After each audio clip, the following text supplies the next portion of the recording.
Dead game.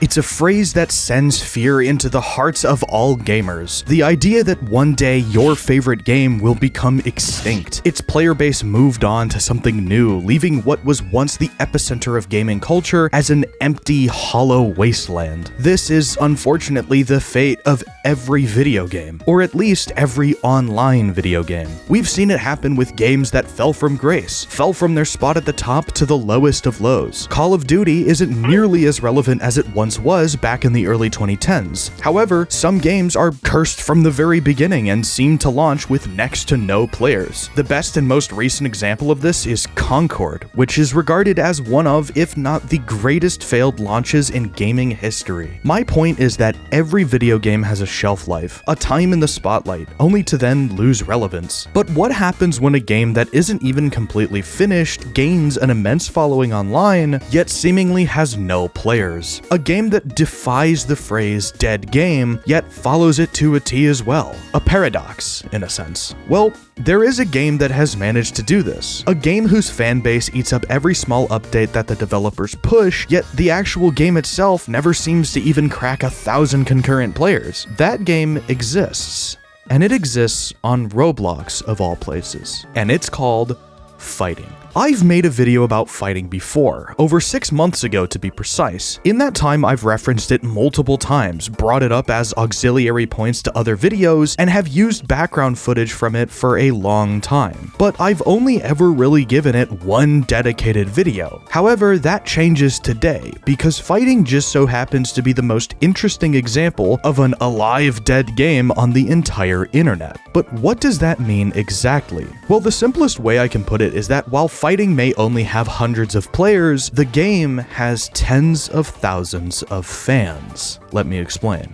The dev team behind Phighting is named Boggio, and their Discord server Bogcom has nearly 70,000 members. 70,000 people are big enough fans of Phighting to join Boggio's community Discord server. However, when you look at Phighting's average concurrent player counts, it's never typically above 1,000 players. Why is this? Well, to answer that, we have to look at a few different things. The first is, what does Phighting have to contribute to the Roblox economy? The second is, what does Phighting have that incentivizes players to come back for more? And the third is, how does Phighting's quality compare to that of games on the front page? By answering these questions and learning more about Phighting's development, we can come to a pretty solid conclusion as to why Phighting is Roblox's most popular dead game. But before we get to that, if you've enjoyed this video so far, or if you've enjoyed one of my other videos, leave a like for the algorithm and hit the subscribe button so we can hit 200,000 subscribers before summer break. In terms of what Phighting contributes to the Roblox economy, it's really not that much. This is honestly my biggest gripe with the game's design. I understand that it's an alpha, but having even a little bit of monetary incentive to return to the game would immediately boost it in Roblox's discoverability algorithm. The only, and I mean only, direct way to support Boggio is by purchasing broker coins. Broker coins do literally nothing, so for 99% of people, there really is no reason to ever purchase them other than a desire to support the team. Apart from the few official Phighting UGC on Boggio's store page, there's really no other way to support them. This ties into the second major criteria. What does Phighting have that incentivizes players to return to the game often?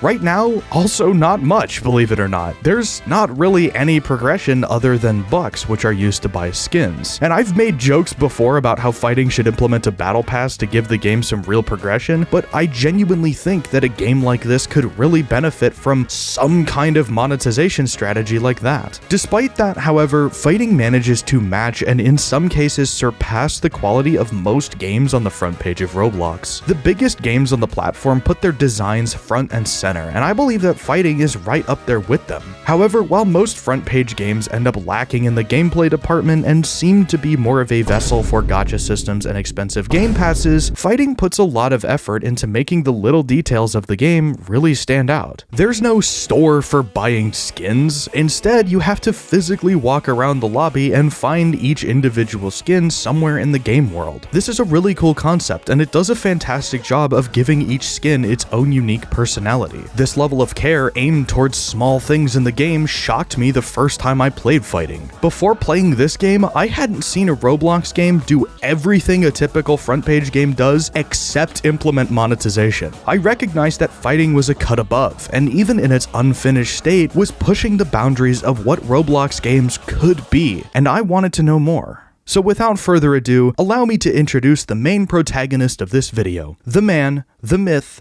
the walking database of Roblox scripting knowledge, Aiden.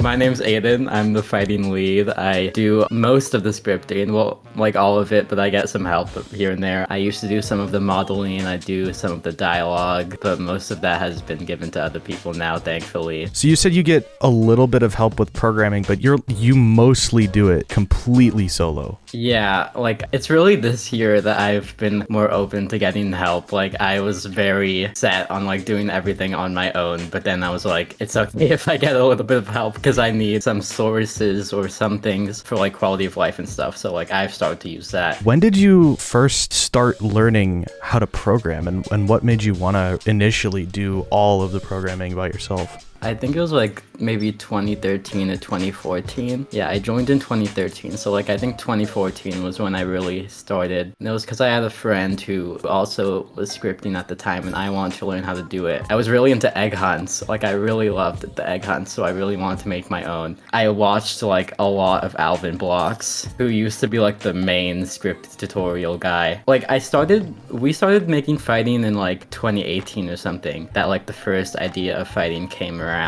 We started doing that, and since I've been working on it for so long, I feel like it'll be more gratifying to me if I script the whole thing on my own. Now I'm okay with sharing it a bit. Around when and sort of how did you meet Soda and Pix? Because it's a really small dev team for the scale and just the amount of stuff that's in Phighting. Having only like 3 main devs seems really stretched thin between the 3 of you. Pix we've been together for like so long now. I feel like probably like 6 or 7 years now me and Pix have known each other. We met on this project called Roblox Odyssey. We met during that. I think we like made it like a few projects together, like just testing projects for fun. But then we worked on Adventure Forward Crown of Shadows, which would then turn into Stars Align. On the side we made Phighting, and then when we weren't really like interested in working on Stars Align, like I dropped out of Stars Align first, I think, and then he came soon after. One day I was like, I want to redo Phighting again. And then Soda, I think I met her during Crown of Shadows, but I think she knew Pix first, but I'm not completely sure because it's been so long. But then she eventually helped us with Phighting. So I mean, putting all that amount of time and work into a game like this, it's kind of remained, I would say, almost as like, and I don't mean this to sound mean, but this is kind of like the crux of the whole video. This is kind of Roblox's most popular dead game. And I mean that like, I'm not trying to say like, oh, it's a dead game, well, whatever. But it's like, you compare it to other games that are of, lesser or of equal quality. And do you think that this game has the chance to go mainstream, or do you think it will go mainstream? I think it will in the future. I think there's a lot of things that we need to do. I think the main thing is the people who are in the community and who are like the most vocal about the game are people who don't play the game. They just love the characters.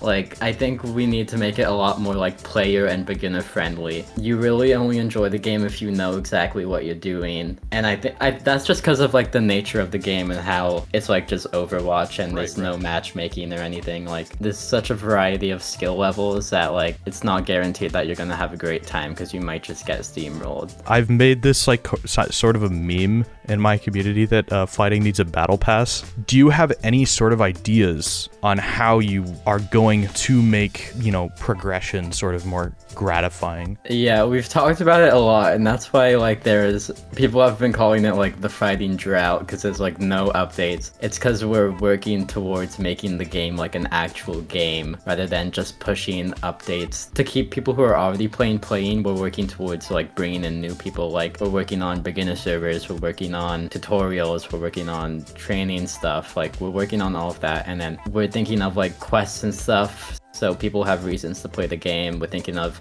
character mastery. We've always talked about a battle pass, but it's just because battle passes work in other games because there's so many cosmetics you can get. So what we need to do first is build that first, so then we can just like come up with a bunch of random stuff and put it into a battle pass. It's definitely been an idea, and we've been thinking about more cosmetics to add to the game, and that's also why we're working on all of these reworks first before the next characters, because we want every character to feel good to play and like not show their age. Because I see a lot of people are like, oh, dead game. I think a lot of people just don't realize how long this kind of stuff takes, I mean, Yeah. making a game, especially with such a small team, is like, yeah, there's going to be weeks, months where there's no new, substantial content because it takes a long time to make. All of those features aren't just going to come at once. Like they're going to come one at a time and not just be a part of an update, because it wouldn't be a good idea to just release all of that at once. I think we need to slowly build it up, and also just to make sure everything works properly before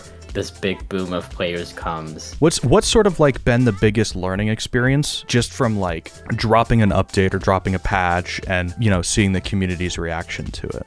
I've learned that we really need to test this game, especially during festivals. Every single festival, probably except one, there has been a big issue where there needed to be a shutdown. I think Pirates vs. Mermaids was the first one where it ran perfectly fine. Well, like there was like a few issues, but they weren't game-breaking issues. But I've learned that, and I've also learned, like, I think it's really important to be transparent with like the community and everyone, because like, I don't know, I feel like it's important to be transparent so people know that we're still humans, we're not like some corporation, like we're working our hardest. And also that, like, I don't know, I'm just doing it for fun. I'm just making this game for fun. Like, it's important that everyone knows that. Yeah, I think it's definitely hard for people to see through the veil just because of like how polished the game does look, But you compare this to other front page Roblox games with billions of visits, and it's up there. Like, it's the quality is like completely insane. Dude, this game has a comic book based off of a Roblox game. I've never seen a Roblox game with like a comic book. Have other developers like approached you at all and been like, dude, this is insane, like you have a comic book, or like just anything involving fighting? Yeah, I feel like the first one I can think of was Nico Patty, who came up to me and asked me if he could make a song for us. And that was crazy because I knew him for his Nextbots game. And that was like the first time that I felt like we were really noticed by someone that we had played their game. In terms of specifically, the comic, like, do you have plans, or does any of the other developers have plans for other sort of like auxiliary pieces of media that surround fighting? Well, I know Soda wants to make a lot of comics because there's so much of the lore that isn't going to be able to be touched on in the game. There's so much that has happened in the past, and then also there's so much that's going to happen in the future. We talked about like a story mode in Fighting before, but thinking about it, it's not going to be a good idea to make a story mode in a game that's made to be balanced for PvP. Just trying to rescript everything, that's just not a good idea. So we're thinking of making like little side games.